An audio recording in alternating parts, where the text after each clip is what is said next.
प्यारे बच्चों अस्सलाम वालेकुम। आज का हमारा टॉपिक है circulatory system.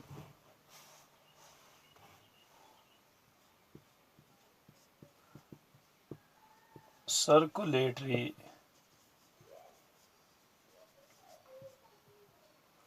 system. Circulatory system is a transport system moving substances throughout our body with the help of blood.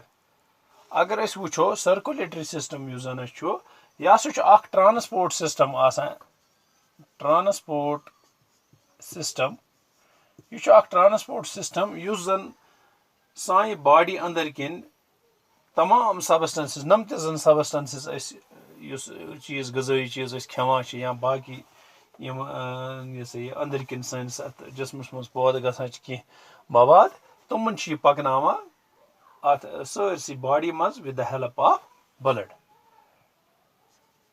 अमस जरूरत अत सर्कुलेटरी सिस्टम मेन चीज सह ब्लड।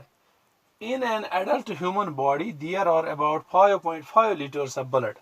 अगर अस adult human body वुचो अत मज तकरीबन 5.5 liters of blood.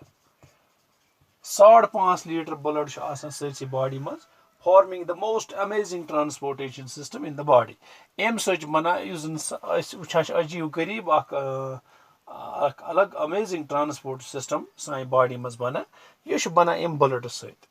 The blood circulates throughout the body so that it reaches every cell that makes up the body.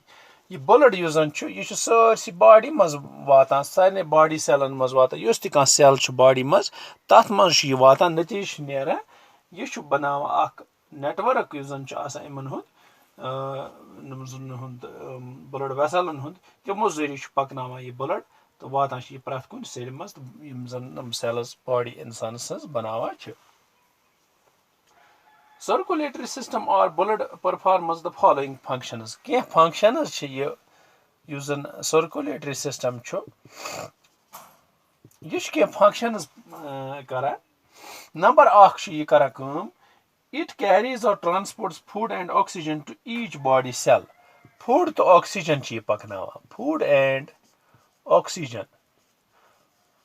oxygen छ यह करा काम to each body cell. यह प्रथ कुन सेल मज बॉडी हज तथ मज पकना फूड तो oxygen. Number 2 it carries away waste products to organs like kidneys, lungs and intestines from where they are excreted out of the body. बेश दोयम चीज करा काम यह वेस्ट प्रोडक्ट्स पकनावा वेस्ट प्रोडक्ट्स नम जन बना अत जिस्मस मज तम पकनावा खास कर तमन ऑर्गनन तान मिसाल के तौर पर किडनीज लंग्स तो इंटेस्टाइन्स यमो पे वेस्ट प्रोडक्ट्स पकनावा ये पे यानी कि बॉडी मज तमाम वेस्ट प्रोडक्ट्स पकनावा यह ब्लड तम पे वातान किडनीज लंग्स इंटेस्टाइन ये पे एक्सक्रीट आउट गसान बॉडी नश। नंबर 3 फंक्शन अगर वो ब्लड वेस्कुलर सिस्टम या सर्कुलेटरी सिस्टम सह it protects body against infection by destroying germs. यह कर protect body against germs. It protects the body against germs और इन्फेक्शन नश बचाव जन यह डिस्ट्रॉय करान जर्म्स तम पे इन्फेक्शन नश बचाव। नंबर 4 फंक्शन अगर अमिच वो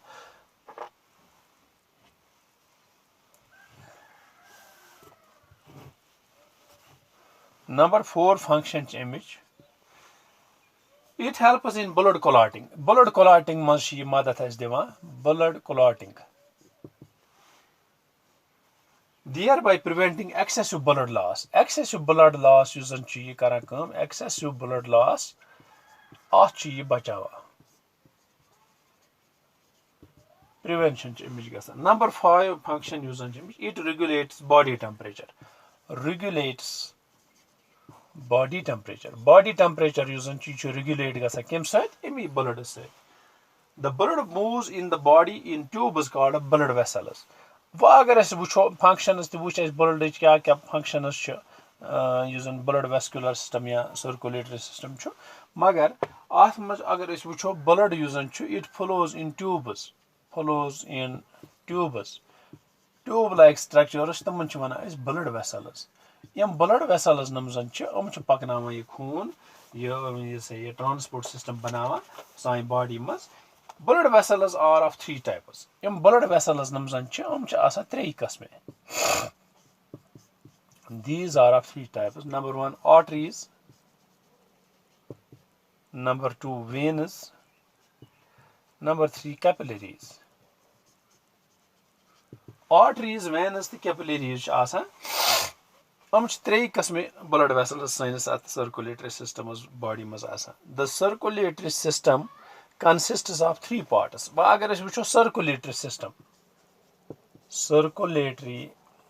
system yus asan at maz de three parts asan, three parts. Yus asan three parten hund banamut. Number one part heart. Heart go number one part. Number two go blood vessels.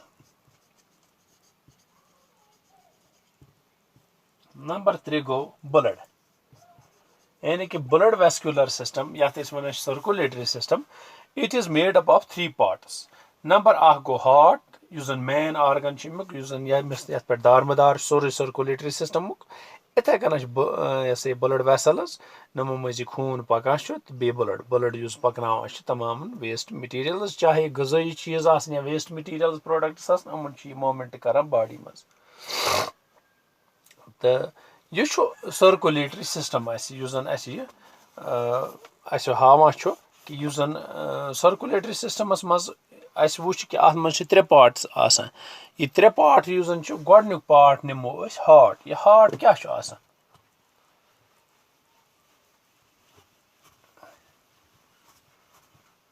अगर वुचो the adult human heart is about the size of a clenched fist अगर वुचो मोट अगर इत कन वटो use मिसाल के तौर पर कि इत दोग वटान इत कन यह मोट वटान युतु अत युस यह हार्ट युतु एडल्ट ह्यूमन हार्ट अमे साइजुक it is located in the chest cavity बे कत जाय यह चेस्ट केविटी मज लोकेट गसान यह heart slightly towards the left मगर यह थोड़ा बहुत लेफ्ट साइडस कुन यह heart. This amazing organ is built like a double-story house. This is the organ banai double-story house. Double-story house. Each part has two rooms. Prat kun part is two rooms asan. The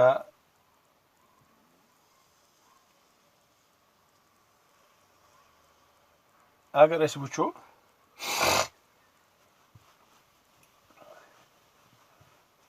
two rooms prat kun parts asan. On the ground floor are the right and left ventricles. Use on the ground use on bun kan ke side ch asan at so ch asan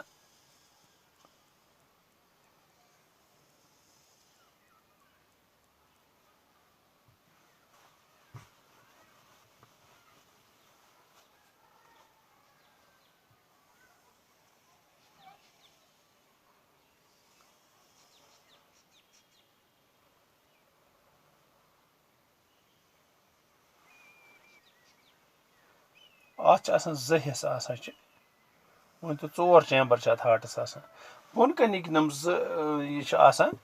यह right तो left ventricle right तो left ventricle यम ventricles आसान तो हेर कन right तो left auricles